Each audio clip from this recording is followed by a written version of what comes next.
কবরের আযাব আল্লাহ আমাদেরকে দেখায় না, কারণ আল্লাহ যদি আমাদেরকে কবরের আযাব দেখাইতো তাহলে আমাদের দুনিয়াদারি বন্ধ হয়ে যাইত।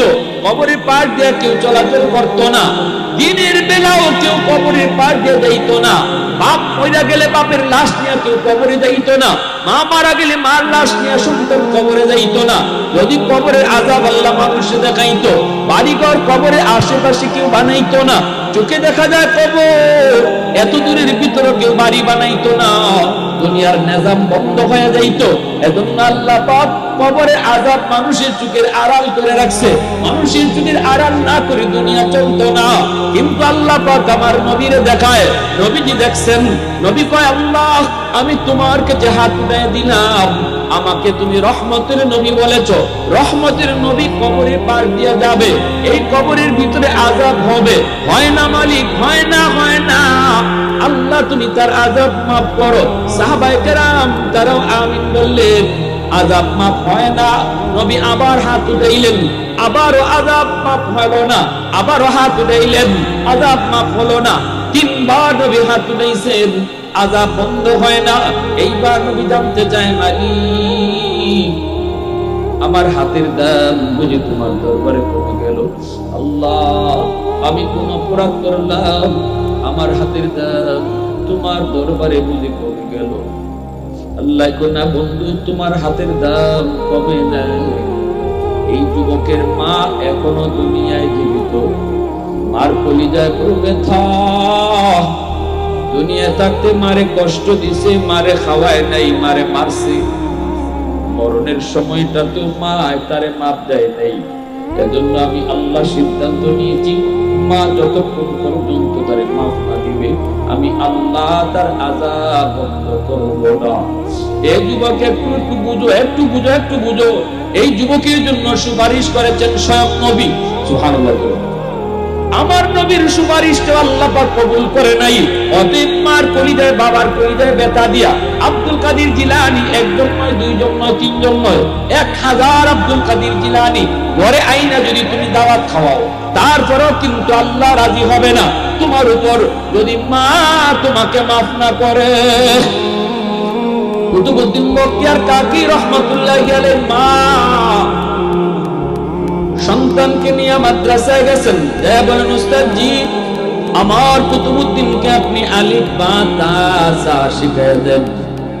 উস্তাদ কয় বাবা কুতুবউদ্দিন পড়ো আলিফ বা তা সা, কিন্তু কুতুবউদ্দিন বখতিয়ার কাকি কয় না গো উস্তাদ জি আলিফ বা নয়, আলিফ লাম মিম যালিকাল কিতাবু লা রাইবা ফীহি।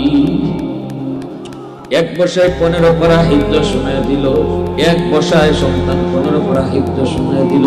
উস্তাদ অবাক হয়ে গেল। উস্তাদ কয় বাজান কি শুনাইলি তুই?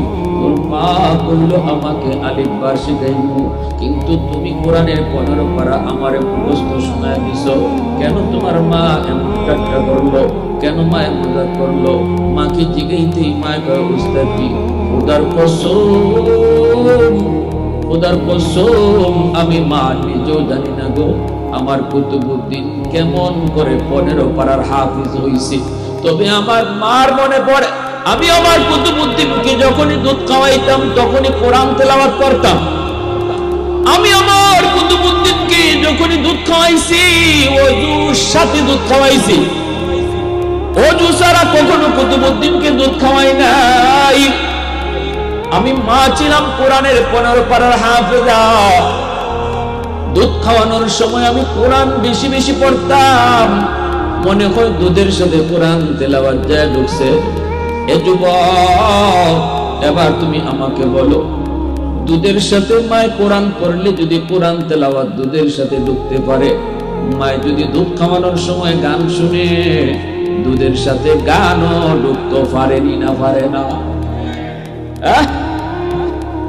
আদর্শ সন্তান পেতে হলে আদর্শ মা হও। আব্দুল কাদের জিলানী এমনি জিলানী হয় নাই, মার কারণে বাবার কারণে জিলানী হইছে। মঈনুদ্দিন চিশতি এমনি চিশতি হয় নাই, মার কারণে মঈনুদ্দিন চিশতি হইছে। মা কয় বাবা মঈনুদ্দিন প্রথম দিনই নজরে 90,000 হিন্দু তোমার চেহারা দেখা মুসলমান হয়েছে।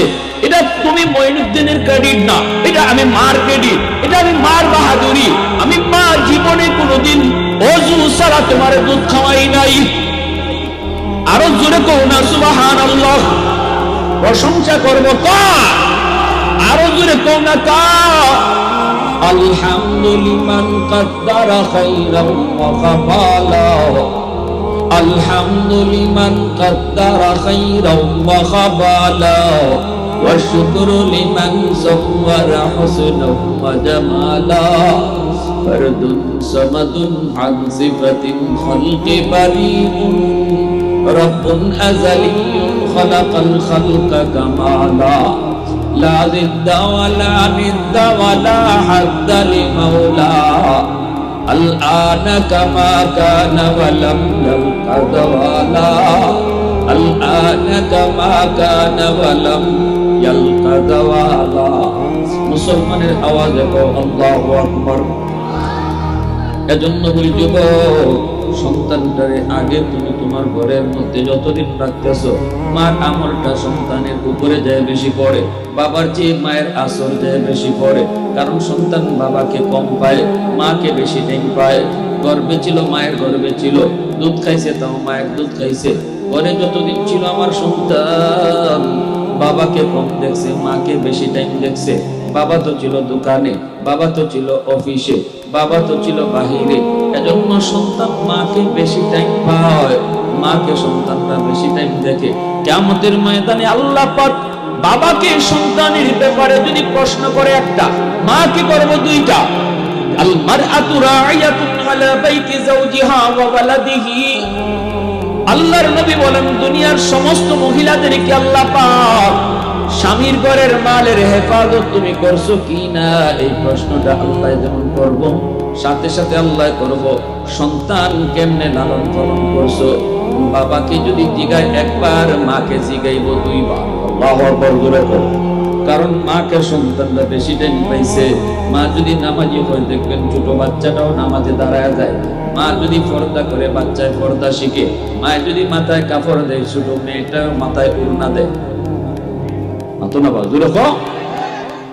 কে তারে পর্দা শিখাইল? কয় না, পর্দা শিখাইতে হয় নাই, মারে দেখে দেখে শিখছে। আওয়াজ দিয়া কও ঠিক কিনা? এজন্য বলি যুবক, বিয়া খালি করবাই সুন্দর দিকে না, খালি বউ বানাইবার নিয়তে বিয়া কইরো না। বিয়া করবাই আমার সন্তানের মা বানাইবার নিয়তে। সন্তানের মা বানাইবার নিয়ত যদি তুমি বিয়া করো, তাহলে তোমার চিন্তা চেতনার ভিতরে ভিন্ন চিন্তা ঢুকবে। না না, খালি সুন্দর দেখে দৌড় দিবা না, অর্থ দেখে দৌড় দিবা না, লটডনি দেখে তুমি পাগল হইবা না। কারণ বিয়ার সাথে কোনো খেলা না, বিয়ার সাথে একটা গোটা জীবন এর সাথে জড়িত। শান্তি অশান্তি দুনিয়াতেই হয় তোমার জান্নাত হবে, আর মায়ের ঘরটাই জাহান্নাম হবে। ঠিক কিনা যুবক? এজন্য আমার ভাইরা বন্ধুরা, যুবক যদি একজন আদর্শ বাবা হও, আদর্শ মা হও, তাহলে ভবিষ্যতে সন্তান নিয়ে দৌড়ন লাগতো না, কান্দন লাগতো না। নাইলে হুজুরের কাছে দরবারে পানি করার লাগি। কারণ গন্ডগোল তুমি বাঁধায় রাখছো। তুমি তো খালি রূপ দিকে বিয়া করছো, লন্ডনী দিকে বিয়া করছো, নামাজ পড়ে কিনা তুমি খেয়াল করো নাই। পরে আনছো এমন একজন বউ, সে তো মা হওয়ার যোগ্যই না, সন্তানকে কিছু শিখায় নেই, সন্তান তার কাছ থেকে পর্দা শিখে নেই। 16 ডিসেম্বর ঢাকা শহর থেকে আমি রওনা দিলাম যাইব ওই যে উত্তরবঙ্গে প্রোগ্রামে। 16 ডিসেম্বর হলো বিজয় দিবস।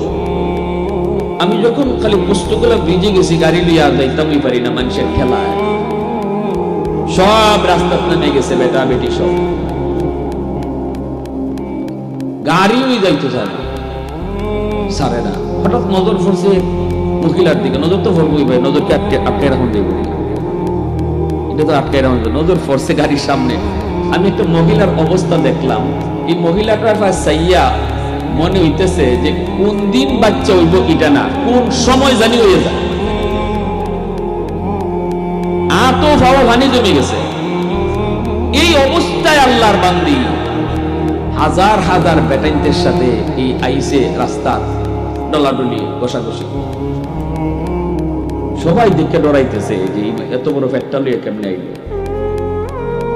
আচ্ছা কই এতগুলা মানুষের এই মহিলার দেখতেছে, মহিলার পেটে বাচ্চা দেখতেছে, এই মানুষের চোখের বদ নজর ফরেনি না ফরেনি? বদ নজর যদি আপনি লাউ গাছ পড়ি দেন, ঠিক না? বদ নজরে লাউ গাছ মরি যায়, গাছ মরি যায়, গরু বাছুর মরি যায়। এই জায়গা একটা মানুষের এই বদ নজর যদি তোমার ফেটো পড়ে, তো এই বাচ্চার উপরে এই বাচ্চার অবস্থা কেমন হইব? এই বাচ্চা কি মঈনুদ্দিন চিশতি হইব? আব্দুল কাদের জিলানী হইব? কি তাই? এরশাদ শিকদার, ঠিক না? এরশাদ শিকদার গেছি যে আর আইতো না তা না, এরশাদ শিকদারের দরজা বন্ধ হয়েছে না। ঠিক তেমনি ভাবে আব্দুল কাদের জিলানী গেছেন গিয়া তাইনের দরজাও বন্ধ না, জিলানীর দরজাও খোলা, এরশাদ শিকদারের দরজাও খোলা, ঠিক কি না? জিলানীর মার মতো মা, জিলানীর বাবার মতো বাবা, কৌরিয়ার সাহেবের বাপমার মতো মা, বাপমার মতো বাপ, গরপুরি সাহেবের বাপমার মতো বাপ মা হও, আক্তার সাহেবের বাপমার মতো বাপ মা হও, আজও আল্লাহ জিলানীর জন্ম দিবে। আর এরশাদ শিকদারের বাপমার মতো হইলে এরশাদ শিকদার এখনো জন্ম নিবে। নবীর দরজা আল্লাহ বন্ধ করছে, কিন্তু ওই আল্লাহ আসার দরজা বন্ধ করে নেই, ঠিক কিনা? জোরে খাও, আরো জোরে খাও। এজন্য আমার ভাইরা বন্ধুরা, যুব কুমিল্লা শহরে একটা বাস্তব ঘটনা তোমাদেরকে শোনাই। রিকশাওয়ালা বাবা,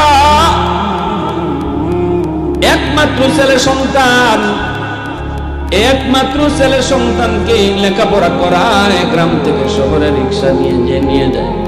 রিক্সায় করে করে বাচ্চাটার স্কুলে দেয়, স্কুল ছুটি হলে পরে রিক্সায় করে করে বাচ্চাটাকে আবার মনের ভিতরে কত স্বপ্ন, মায়ের মনে কত স্বপ্ন, সন্তান একদিন বড় হবে, তারপরে চাকরি নিবে, মা বাবার অভাব দূর হবে।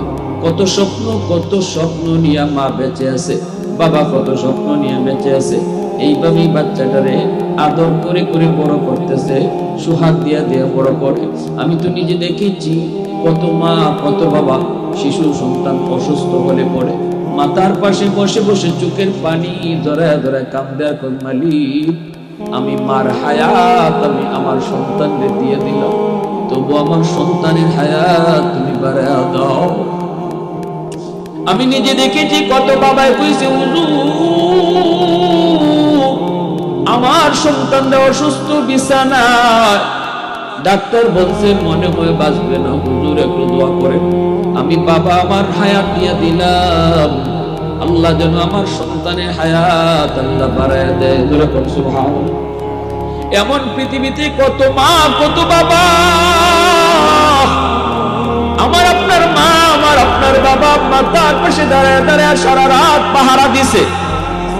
অসুস্থ হয়েছি, বাবা রাতের অন্ধকারে আমাকে কুলি নিয়ে ডাক্তারের কাছে দৌড় দিছে। বাবার শরীরে রোগের অভাব নাই, কিন্তু আমি অসুস্থ হলে বাবা পাগল হয়ে যেত, পাগল। কখন কোথায় কখন কেমনে ডাক্তার দেখাবে, ডাক্তারের কাছে নিয়ে যাবে। টাকা না থাকলে বাবা ধার করতো, টাকা না থাকলে মায়ের ঋণ করতো, তবু আমার চিকিৎসার জন্য কোনো কষ্ট না হয়। এ যুবক, আজকে তুমি মা বাবার কদর বুঝবা না রে। যেদিন নিজে বাবা হইবা ওই দিন বুঝবা সন্তানের প্রতি মা বাবার কত দরদ। ছেলে আস্তে আস্তে বড় হলো, প্রাইমারি পড়লো, হাই স্কুলে গেল, কলেজ পাস করলো, ভার্সিটিতে ভর্তি হলো, ঢাকা ইউনিভার্সিটিতে ভর্তি হলো। ভালো স্টুডেন্ট, অল্প দিনের ভিতরে একটা চাকরির ব্যবস্থা হয়ে গেল। কিন্তু এই ছেলে বড় অফিসার, বড় লোকের এক মেয়ের সাথে পরিচয় হলো, বিয়ে হয়ে গেল। শ্বশুরে তারে বাসা দিয়া দিল গুলশান আজাদ মসজিদের পাশে। ঢাকা শহরের ভিতরে সবচেয়ে দামি এলাকা হলো গুলশান। ওই গুলশান আজাদ মসজিদের পাশেই তারে বাসা নিয়ে দিল। এই বাসায় সে বউ নিয়ে থাকে। এইদিকে বৃদ্ধ মার কথা, গরিব মা বাবার কথা একদম ভুলে গেল, আর মনেই নেই। কারণ মানুষ যখন বেশি বেশি গুনাহ করে তখন তার দিল শক্ত হয়ে যায়, ধনীদের সাথে বেশি বেশি চললে গরিব দেখলে পরে অহংকার আসে, কিনা জোরে বলো। এজন্য না, সঙ্গ আমার কার সাথে হবে সেটাও দেখবার বিষয় রে যুবক।